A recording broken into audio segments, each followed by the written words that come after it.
Thank you very much, Victor Howell. Deuce McAllister joins us. Kind of an uneventful game. Not much going on out there, huh?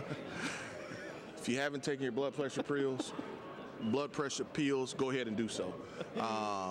Very exciting. We're happy to be on the plus side, the one instead of the negative. So you'll take it, but a lot to clean up for this group.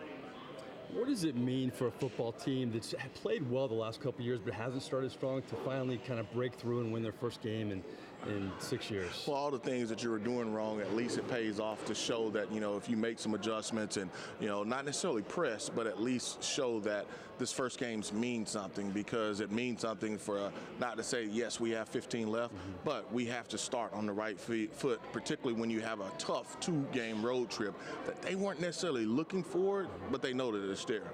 You've seen this movie before. Drew Brees getting the ball late and leading a game-winning drive. When he took over with 37 seconds left, what were you thinking? I thought that they would get a shot. You just didn't know if they would have enough time. And, they had just enough, still had the timeout in the pocket. They ended up using it at the right time. So I just hate that it came down to that. You want to get the stop with your defense, but you just didn't. You didn't help yourselves by, playing the outside leverage coverage wrong on DeAndre Hopkins. And then you call a strong safety blitz. He gets there, but he's late. He's a hair late. And, P.J. Williams, no inside help. He just can't run with Kenny Stills. Wil Lutz, to me, is a guy who's always had pressure on him. When he took over, Sean Payton said it was the best tryout I've ever seen from a kicker. That's a lot of pressure to put on a rookie. He's always delivered, though, since he's been here. Yeah, here comes Drew over here. But just to talk about Will, if you remember, Sean Payton said he will be here longer than me. And so Sean's still here, and Will is well on his way, to just being an elite player. And, I wasn't even worried about it. When he missed that first one earlier, it's normally not even looking at him. He had the leg on that one for sure. Plenty of leg. Yeah. Here's the man of the hour coming, number 9, Drew Brees. He usually hands off to you. You're going to hand off to him? I'm going to hand off to him. He and Streef are back here reminiscing about something, so we'll see how it goes. Okay.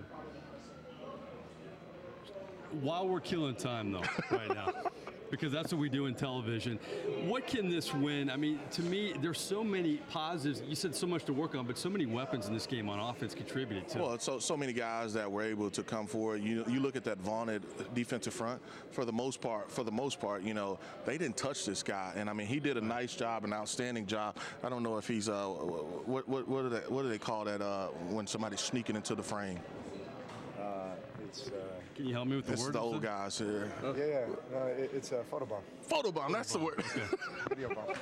Yeah. I'm thinking about my questions. You're throwing other questions at me. I've got it ready for you. Go ahead. Oh, nice and warm? Yes, all right. Yes. I told Deuce usually hand off to him. He's handing off to you now. All right, that's good. I'll take it.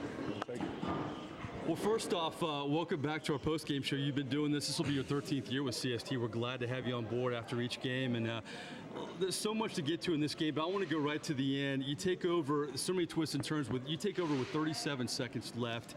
What was going through your mind at that point? Well, you got to get chunks, and you got to be extremely efficient with the clock, right? So it's all about clock management at that point, and unfortunately too, you just don't know what you're going to see coverage-wise, right? And so you're probably going to see something that you haven't seen the entire game, right? They're going to want to do something different. So was able to find Ted on the first completion. That was the matchup, and was able to get the ball spiked, and then the throw to Mike. Didn't think I was going to get Mike, but got Mike and then spiked it, and then 6 seconds left, right? I think everybody was on the edge of their seat at that point as that ball was getting spiked, not knowing how much time we were going to have left. A lot of people on the edge of their seats. Yeah. But trust us, the timeout is valuable, as you can see, right? Because it opens up a whole litany of things that you can do. You can throw any ball you want in the field of play and call the timeout. Versus if you don't have any timeouts, you can only go out of bounds, right? So was able to get 10 yards closer, and then let's go to work. Before we get to Lutz, let's talk about being on the edge of the seat with time. I mean, this is something you guys practice. I mean, you have this down, this kind of situation, is it?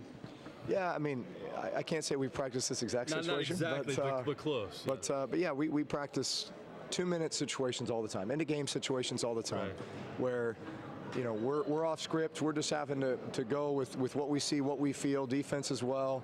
And so I think that hones your senses, right? And so you get into the situations like this, and it's like, all right, guys, we've been here. This is what we need to do, and let's go execute. Wil Lutz is a guy you guys have had a lot of faith in. I mean, Sean Payton, when he came on the scene, said it's the best tryout I've ever seen from a kicker. A lot of franchises around the NFL try to find a kicker for years. He's been your guy. This is arguably the biggest kick of his career. And Sean kind of had that look on his face on the sideline when you guys got close. He felt he was going to make it. You guys have a lot of faith in him, don't you? Absolutely, absolutely. And you know, ironically, he had almost the same kick before halftime, right? Exactly. And he had the leg for that kick, too. He absolutely had the leg for that kick. And I can actually remember almost the same kick he had about 3 years ago in his very first game as a Saint against the Raiders. Except that was 61 yards, and he had the leg for it. So it was like, all right, well, let's not make him kick a 61-yarder. Let's get him a little bit closer. So what was it, 58, 57? Yeah, 58, yeah. 58. His career high was 57, so he was in the ballpark. Boom, there you go. Yeah. What can this win do for you guys moving forward now? I know it's only listen, one game. it's okay. So the way you win every win builds confidence, right? Yeah. And especially wins like this, where you've got to find a way. You know, you just kind of fight to the very end, and both sides of the ball, special teams. I mean, everybody contributing. It makes you battle tested. You know, it makes you believe that no matter what situation you get into, you'll find a way to win. And we've won so many games like this over the last few years that the more you can win like that, the better.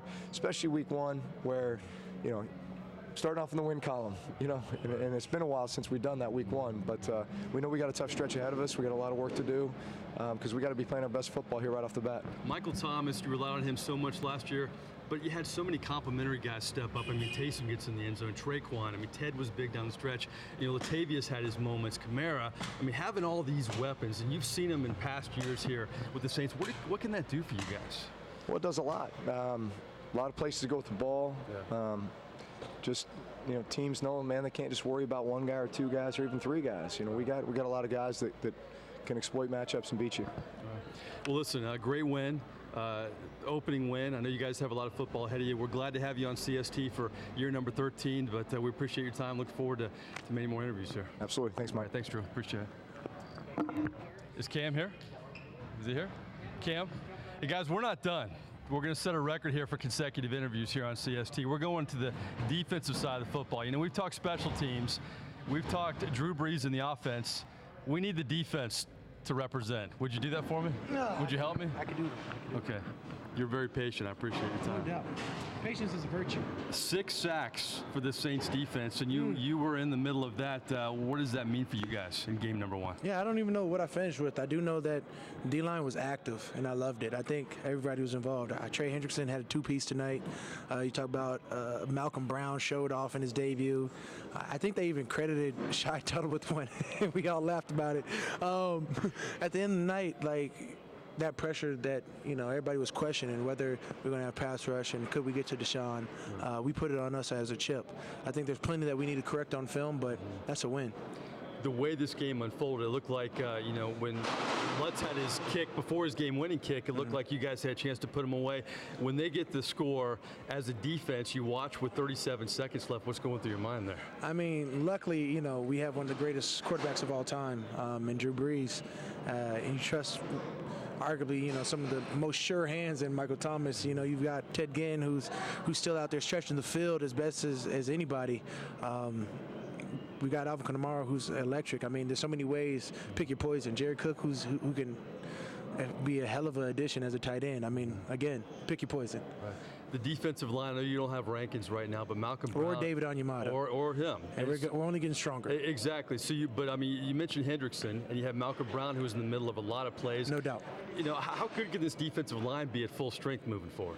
Yeah, look, once we have to focus on us in terms of this next week. I don't know who's going to be back. If Mario Edwards is back, that's even a bigger plus.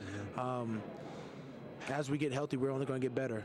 But as of tonight, I know that we have a couple plays we would have loved to take back. Clearly, those last 2 on the last drive defensively, and a couple other plays that gashed us. Deshaun Watson was able to take off, and I know in the next couple of weeks we'll face Russell Wilson. So that's something that we have to focus on and get better from. Tighten down on keeping our vision on the quarterback. But again, 6 sacks in and a W, we'll take that.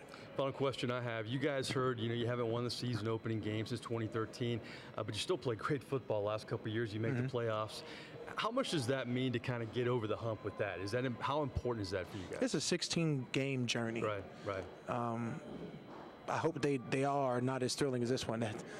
It's going to add some gray hairs I'm not ready for. But at the end of the day, we're fighting all 4 quarters, and clearly the opposite team is as well. That's a strong AFC opponent. Maybe if we see him again, it'll be the championship. All right, well, thanks for making this a well-rounded pregame show, or postgame show. No doubt, no doubt. This postgame show had special teams, like we said. We had offense. Thanks for representing the defense. I appreciate that. You know, I'm glad I was chosen. I appreciate it.